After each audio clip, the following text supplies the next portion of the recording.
So let's simplify trig expressions with all 6 trig ratios.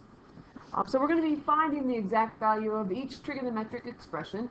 We're not going to use a calculator, and we are going to leave our answers in exact simplified form, which means that we're not going to have any decimals in our answer. We're going to have radicals if the case may be.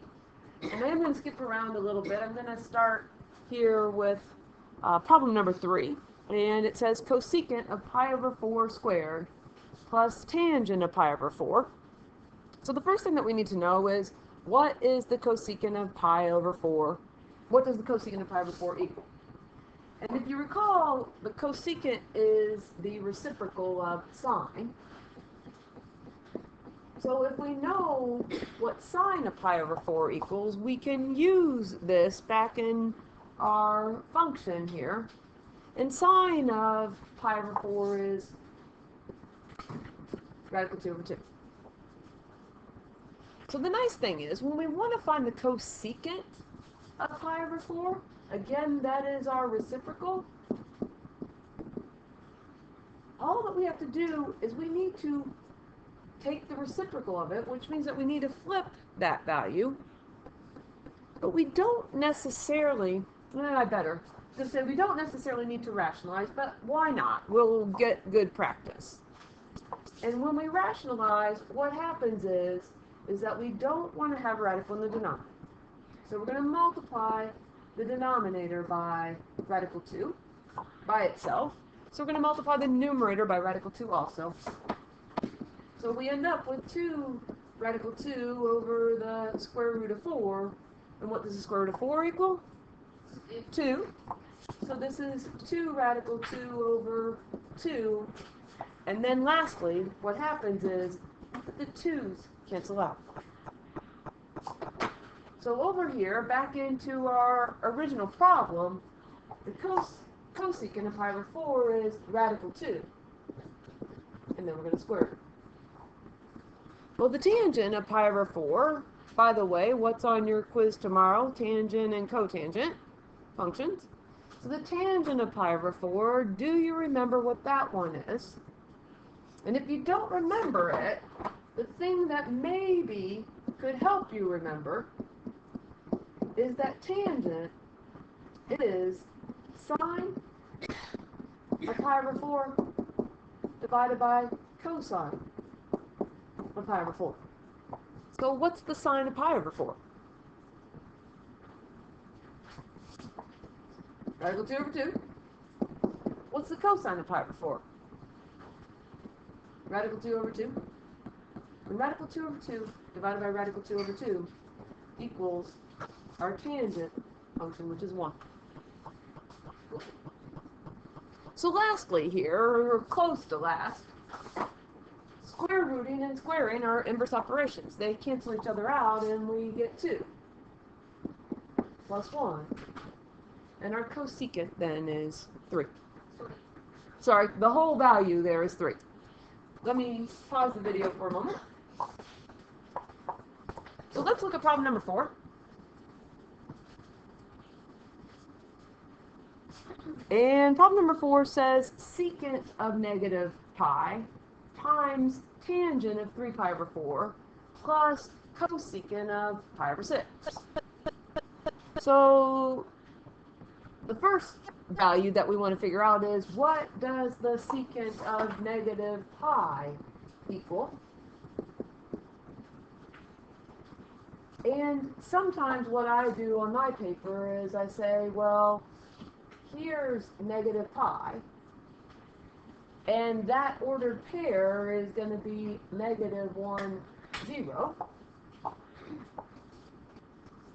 But I don't want to get too caught up in here, because usually the way I start is, well, the reciprocal of secant is cosine, so what's the cosine of negative pi? It's negative 1. And then when we take the reciprocal of negative 1, it becomes 1 over negative 1, which is still negative 1. We are going to multiply that value of negative 1 by our value of tangent of 3 pi over 4. So again, with respect to tangent, tangent is sine divided by cosine. So the question is, what's the sine of 3 pi over 4?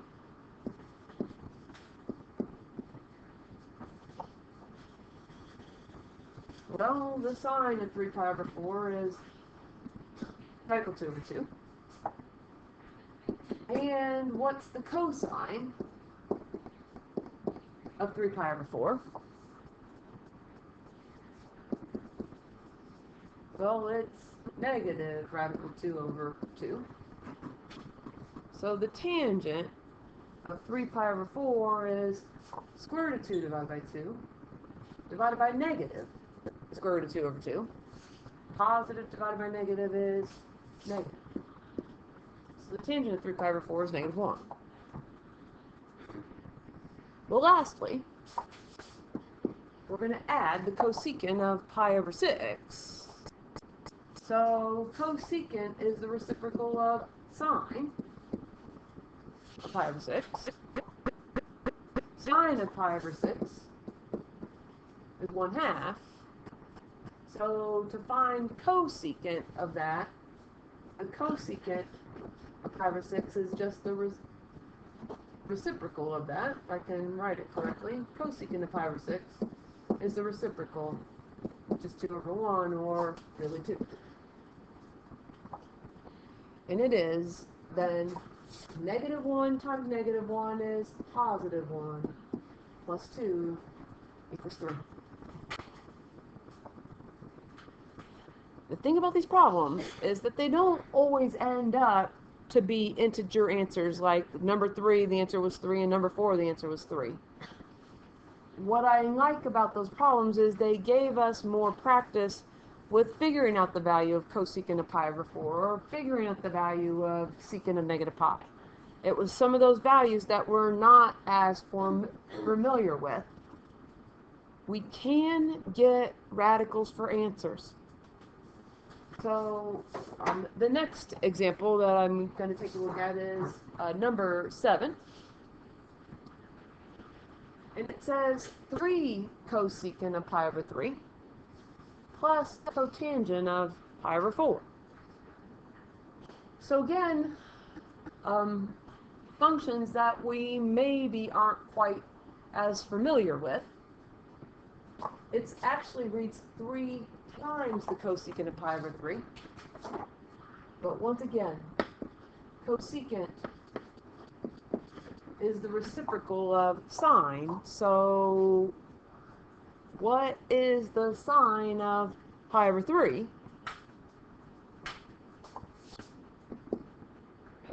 Radical 3 over 2. So then when we put this back in here, then the cosecant is going to be that reciprocal, which is 2 over radical 3. And let's get rid of the radical in the denominator. And we do that by multiplying by radical 3.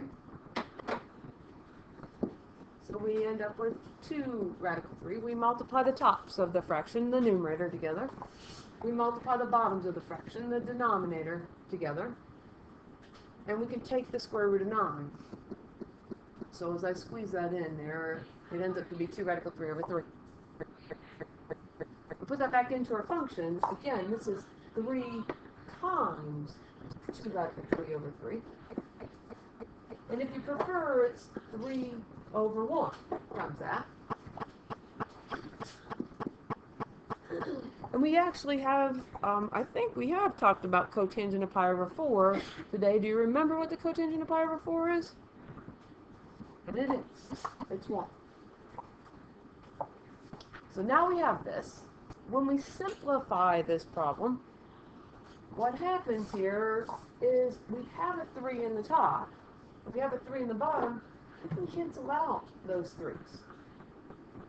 Otherwise, it's 3 times 2 is 6 radical 3 over 1 times 3 is 3. We're still going to be able to simplify those. There. Either way that we do it, 6 divided by 3 ends up to be 2 radical 3 plus 1. Can we add 2 radical 3 and 1 together? No, they're not like terms. One of the terms has a radical in it, one of them doesn't.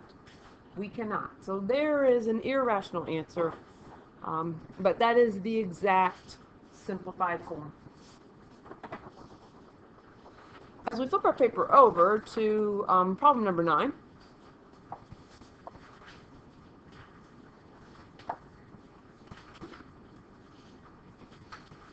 oh, might be nice. I'll look at that one. And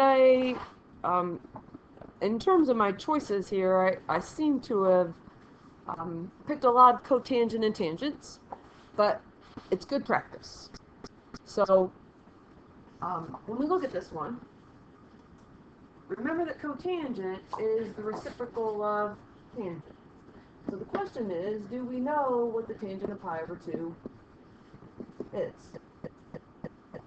And conceivably, we haven't studied that one a lot yet. But tangent is sine of pi over 2 divided by cosine of pi over 2. So what's the sine of pi over 2?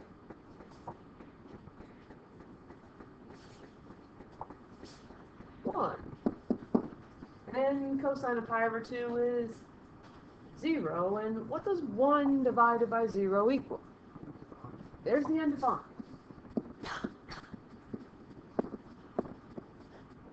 But what we really want to know is what the cotangent is. Remember reciprocal. So with tangent sine divided by cosine, then cotangent is going to be cosine of pi over 2 divided by sine of pi over 2. And cosine of pi over 2 is 0. And sine of pi over 2 is 1. 0 divided by 1, then it's going to give us our value of cotangent, which is 0. On the other part, hopefully we know this one. It's a quadrantal, 3 pi over 2. What's the sine of 3 pi over 2? Negative 1. So we have 0 plus a negative 3 is negative 3.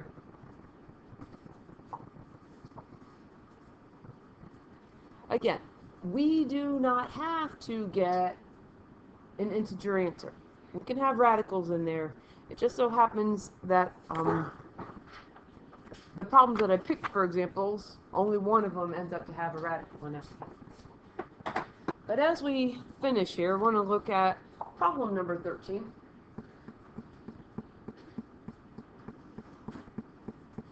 And partially because it just might be a little bit daunting. But when we look at this problem here,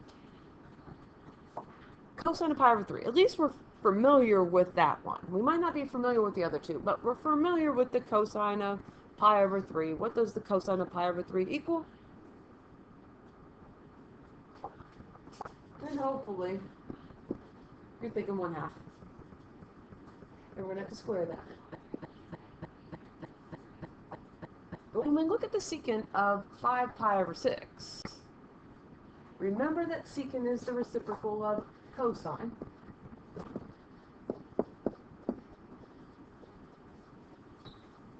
And so if we know what the cosine of 5 pi over 6 is, well, it's square root of 3 over 2. But 5 pi over 6 is in the second quadrant, so it's going to be negative. So our secant here then is going to be the reciprocal of that value. And I'm not going to rationalize this time. And the only reason is because when I put this over here, and we could rationalize, but when we put this in here, we're going to square. And again, when we square a square root, they're inverse operations, so the square root's going to cancel out. And so it's going to be slightly easier if we don't rationalize here. But in a couple minutes, if you need to see an alternative method, we will be glad to show you how to do that. But the last part of this function here is the cosecant of 7 pi over 6. Well, that goes back to the sine. Cosecant and sine are reciprocal functions. So sine of 7 pi over 6 is 1/2, and then the only question is it positive or is it negative? It's negative, and we're going to have to subtract negative 1/2 squared. Now, one word of caution here. Don't change this to a positive. We have to use our exponents first. Parentheses, exponents, multiply, divide, add, subtract. So order of operations. Jessica? And we do need to take the reciprocal, don't we? So even though I didn't take the reciprocal, and I should have, cosecant of 7 pi over 6 is -2. So instead of negative 1/2, we want to put in -2. But my talk about parentheses, exponents, multiply, divide, add, subtract still holds. Do not change this to a positive. We need to figure out what the value is with this exponent first, and then we'll deal with that sign. But now that we've got things corrected there, squared. Squared means times itself. This is 1/2 times 1/2, which is 1/4. And this is -2 over radical 3 times -2 over radical 3. Well, we multiply the tops of the fractions together. Negative times negative is positive 4. Radical 3 times radical 3 is radical 9. And we can simplify that, and we'll do that in a minute.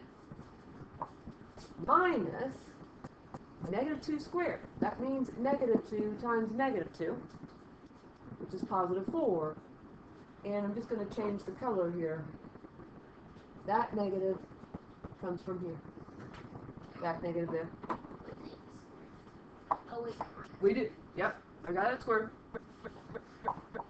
So when we simplify this yet again, we got 1/4 plus 4/3, the square root of 9, minus 4 over 1. What's the common denominator between 4 and 3 and 1? 4 times 3 times 1 is 12.